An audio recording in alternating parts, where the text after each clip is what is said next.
business with a servant's heart. Welcome to the podcast. Inspiration, motivation takes. Listen to the podcast. Welcome to Doing Business with a Servant's Heart. I'm your host, Steve Ramona. Every episode is an invitation, a reminder that business and life isn't just about profit, it's about purpose. It's about showing up with that servant's heart in every deal you make, every decision you make, every day. But here's more importantly, to powerfully impact others. My guest today is going to light you up. Today's guest she's so wonderful. I feel so calm when I talk to her, but she gets it and wants you to get it as well, because she's going to motivate you. She's going to challenge you. But I think most importantly, you're going to walk away with tools that inspire action, both in your life and the lives of others. So before we dive in, here's your homework today, audience. Who are you going to serve today? And how are you going to serve yourself? Start today, both of those things. It doesn't have to be a big impact. Even a small act of kindness or courage can change the game. Saying somebody's name when you walk into the grocery store, hey, Tony, thank you for bagging my groceries, is serving. We don't have to give $1 million to a church. You can do that if you want as well, but it's the action more than the talking about it. So let's take action. So lean in, take notes. Let's discover how servant leadership in business and life can create ripple effects that last far beyond that crazy bottom line. Quick shout out to my sponsor, Epic Impact, the only universal, emotionally resonant messaging framework that works anywhere for any audience. This 4-step system transformed how I pitch, how I post on social media, and how I podcast. I engage, I persuade, I inspire, and I close with clarity. I use it daily, and it works wonderfully. Grab your free trial at epicimpact.ai with a promo code Steve to start inspiring action today. Quick shout out, we hit top 20 in small business marketing podcast. Wow. I'm so excited because you know what's the impact we're making. It's my wonderful guest today and all my previous 780 guests. We are impacting people. Audience, you're impacting people. Let's continue that. With that being said, Dr. Dorothy, welcome to Doing Business with a Servant's Heart. Oh, thank you so very much. It's good to be here. So many words I want to ask you, but start with transition. Transition was, you said so well before the show. Talk about that and your thoughts on that. Transition is unfortunately oftentimes confronted with fear, with anxiety, with oh my God, what's coming next? What am I going to do? How am I going to do this? Can I make it? And all the stories we can create that make transition a terrifying time. Instead, the way I see it is transition is a call to the next step in your journey. Transition is what happens when we've outgrown where we are. And sometimes we recognize that and we're ready for the next step. Sometimes we know we've outgrown wherever we are, but we're so terrified of change that we're trying to hold on and hold on. And every time we do that, it makes us smaller. It makes us more stuck, more compacted. That when it's time to transition, it's truly the universe, God, whatever your faith system, calling you to the next stage in your journey. That it's time to grow more. It's time to be challenged more. It's time to have a much greater energetic footprint so that we can help make this world a better place. It's an exciting time rather than a terrifying one. Oh my God. And when you talk about that, I think of that person says, I'm not going to fly because a plane will crash. Well, why not? We have one crash every 7 months. I mean, whatever. It's the probabilities are so low, right? That I'm not going to transition on a plane. I'm going to take a car and drive 5 days instead of fly 5 hours. Yeah, it's fear. So And true. isn't it? Many years ago, I was an international airline stewardess, and every time we landed back here in New York, I flew out of Kennedy. Every time we landed back, we would say to them, "You've now completed the safest part of your journey. Have a safe ride home." Because that's beautiful. The flight was far safer than the ride on the highway to get home. Isn't that crazy? Oh, it's just crazy. The other thing that you talked about is seeing through people. And you don't mean that in a negative way, but a positive way where how do you see through people? What's the benefit? The benefit is that when I sit down with somebody, I was a therapist and seeing 42 patients a week for 25 years. And you get to meet people so frequently, right? And having the ability to sit down and know when somebody is in defense, know when they're putting on a mask, so that even though they came into therapy, they would put a mask on to let me know they had it all together and everything was running perfectly in their lives. And yet it clearly wasn't, or they wouldn't be sitting in my office. And having done that for so many years, to see what is the fear, what is the defense, what is the mask that they believe they need to wear in order to be acceptable.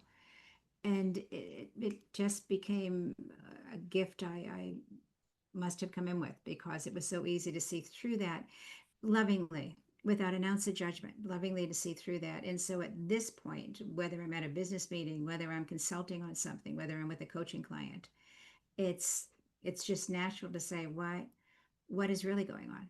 I know this is what you just said, but what's really going on? What what can I help you with? Let's look at something.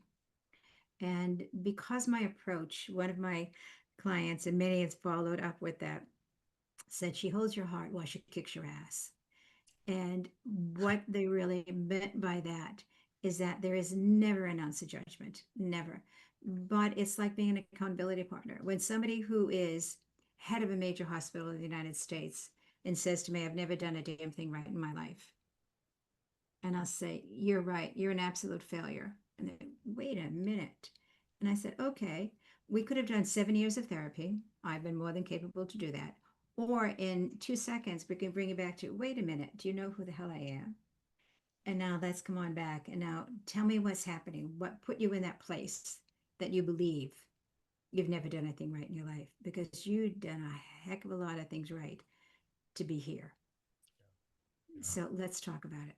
And so it really is, I don't want to play games. I want to save you your time and your money.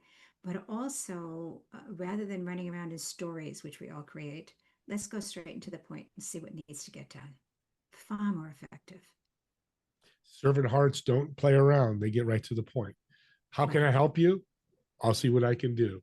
right. And it's interesting. You mentioned defense. I'm a big sports guy. And, sports is much different with defense. You're a football team, your defense, is the key in the offense.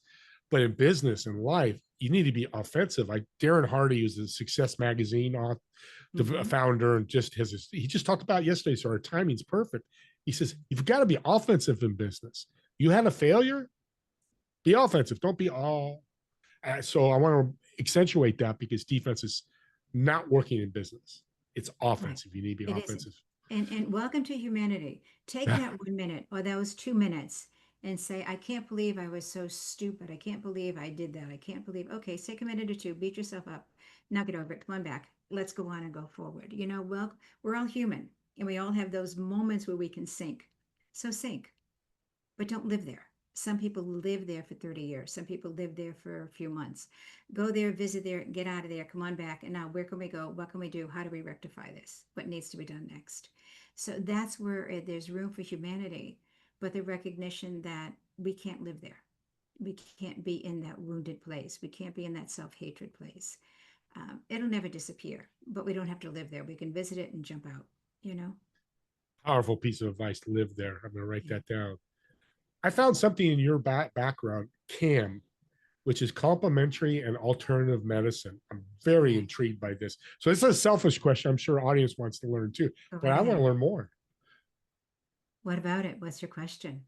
What is it? I mean, I understand. I love alternative medicine. I like holistic medicine, All but right. complementary is interesting to me. That word you added or was added to it. Right. Whoever. The reason it was named complementary and alternative medicine, and it's gone through many reiterations, it's because way back, if you will, back in the 70s, 80s, 90s, it was considered that either you did holistic health, which was herbs, which was homeopathic remedies, which was macrobiotics, which was all of these things.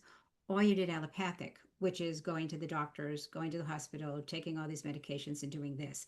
That one of them was right and one of them was wrong. One was good, one was bad. And the fact is, they're both good at different situations. Complementary and alternative medicines need to be a way of life. You need to use food as medicine. You need to use exercise as medicine. You need to use meditation or relaxation, reflection, whatever works for your faith system. That truly is a tool for health. Now, if you bring, I created a method of energy medicine. I was in my office and I started noticing about 3 years into my private practice, seeing 42 patients a week, that certain personalities were coming in with fibromyalgia, certain personalities were coming in with prostate cancer, certain personalities were coming in with heart disease, certain personalities coming in with autoimmune disorders.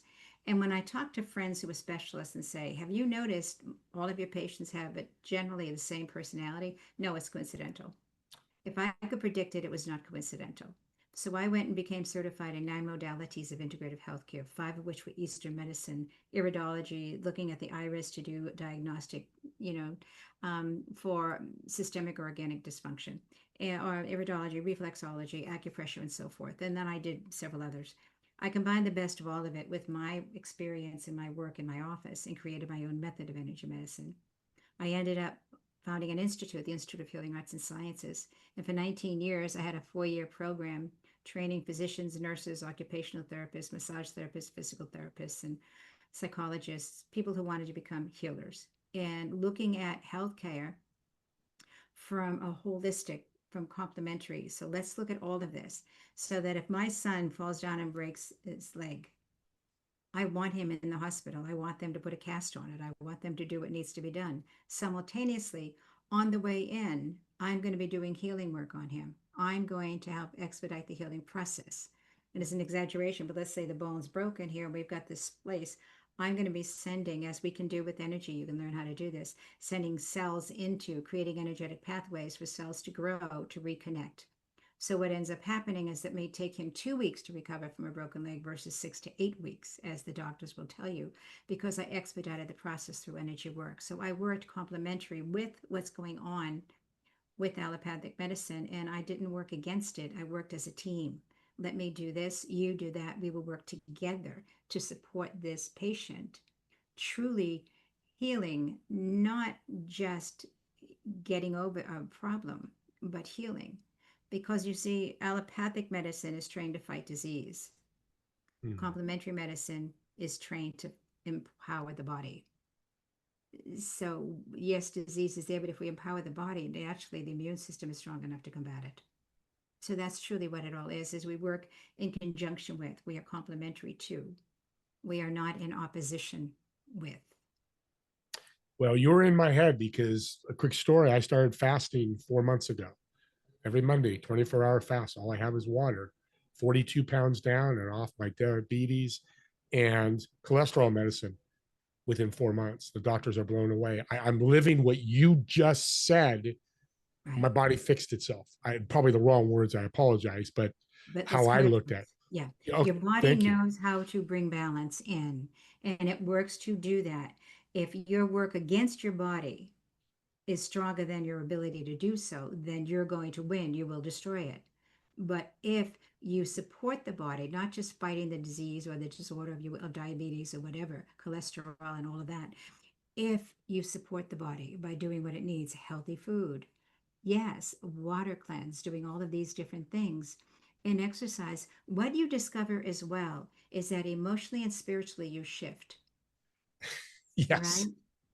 You become Yes. less depressed, you become less stressed, you become less angry, or whatever it may be, whatever your issue may be. Simultaneously, you start seeing life as a gift rather than an ordeal to get through. Everything changes. This is that whole complementary component. Everything comes together as one. So I'm healing on every level because I supported my body coming into its own rather than I was fighting the imbalance of diabetes. I was fighting high cholesterol. I was fighting high blood pressure. Stop fighting. Stop fighting. Start enhancing. Yeah. You nailed it. Congratulations That's to you. all what you just said has happened in my life in the last 4 months. Short time. Yeah, it doesn't And take it's long. no, and it's interesting. You probably run this, Dr. Dorothy, is people like the plane. Well, I can't do fasting. There's no way I can't eat. That's not good for you not to eat for 24 hours. And I'm not judging anybody because I took the step and did it. That's absolutely incorrect. I work out harder on the days I fast and have as much energy as I do when I am not fasting. So you're awesome. I'm just going to say this. I'm your living student. So let's jump into mindfulness because that's part of personal. We talk about mindfulness, meditation, yoga, but how's that work with the business context? Immensely.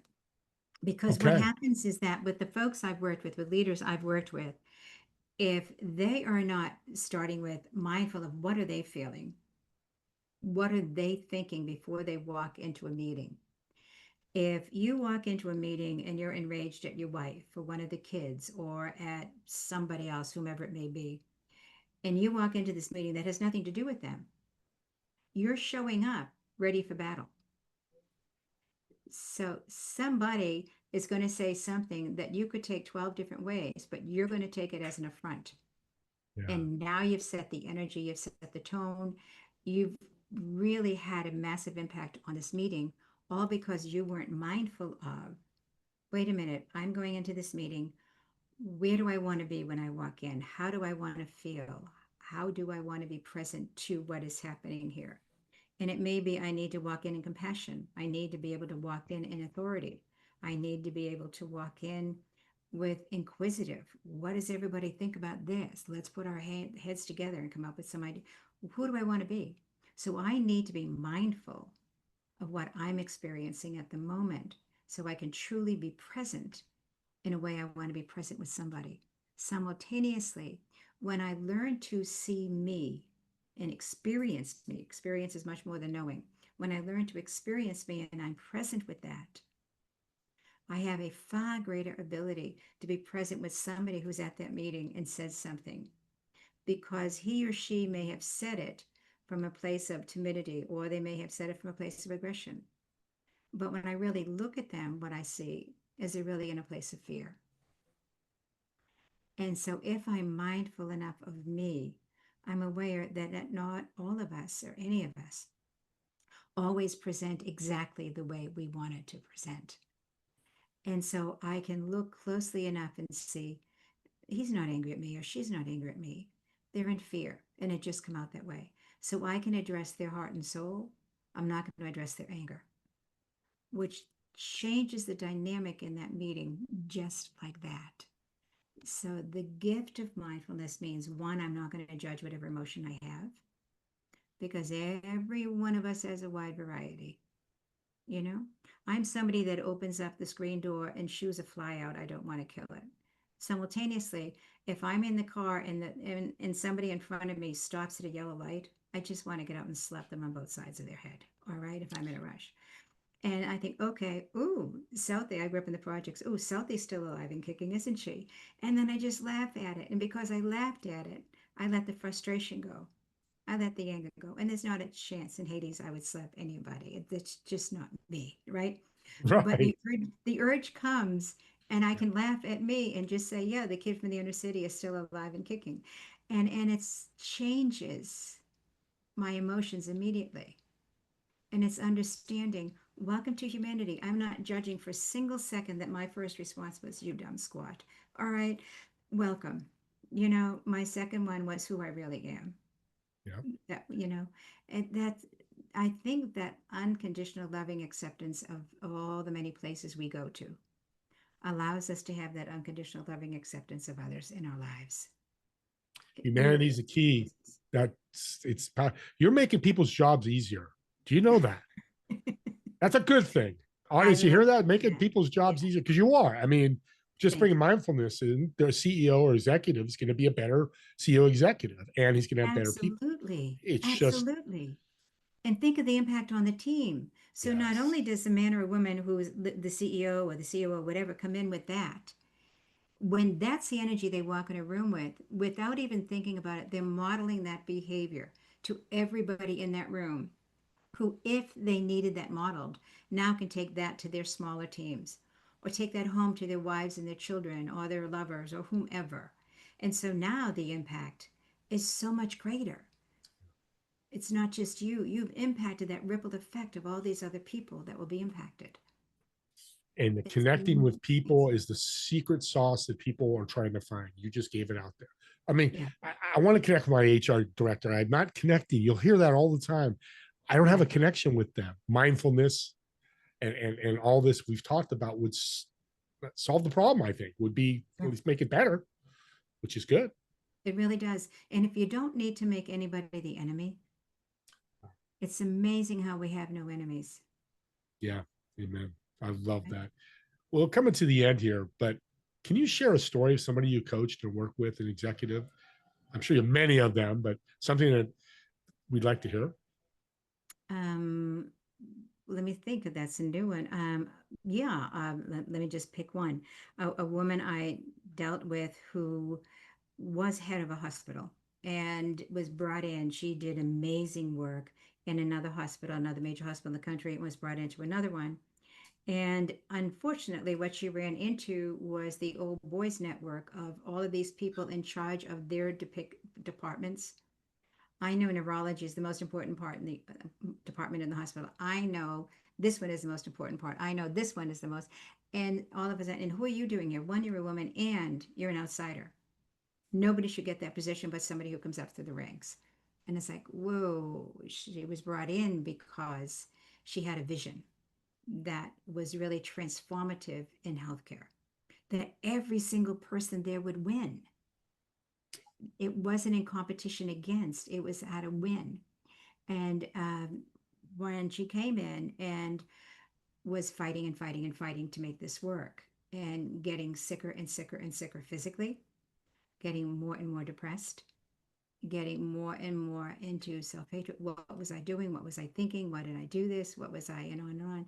And after working with her the first year, said to me, not only did you change how I walk into that office, you changed how I deal with my husband. You changed how I deal with my children. You changed how I deal with my mother-in-law. Because as you showed me other ways to relate, it impacted every relationship I have. And so she re-upped for another year and then another year. And she stopped halfway through the third year because she realized that she had reached a point in her own personal growth that she was ready to join with a partner that she had known years before and open up clinics across the country in their specialty. So she took the leadership she had developed, the style of doing it, the way to relate to others, the way to reframe what's happening, and could now work with all kinds of people across the country. And as we know, every state has its own culture. This may be America, but California is very different than Massachusetts, and Connecticut is very different than Georgia or North Carolina. So she could work with folks of all these different cultures because what she saw was the heart and the soul of the people she's working with. And it just opened up unlimited possibilities. And sometimes it means leaving where you are because you've outgrown it. Sometimes it means leaving relationships you're in because you've outgrown them. It's growth calls us. And if you're willing to risk growing, anything is possible. Anything is possible. And sometimes you discover that as you grow, everybody around you grows with you. Right? Tides. I never Yeah. know that phrase, the rising tides lift all boats. Yeah, that's what it is. Right. It's very true. Heart and soul. Oh, What you just said, everybody has that. right. Youngest baby to a 90-year-old person. They all have heart and soul. That's is so cool because that means you can deal with everybody. I do. And the sad part is not everybody knows that. I've had clients say to me, what if I don't have a soul? What if I drop this mask? What if I drop this imposter syndrome? What if I drop all of this?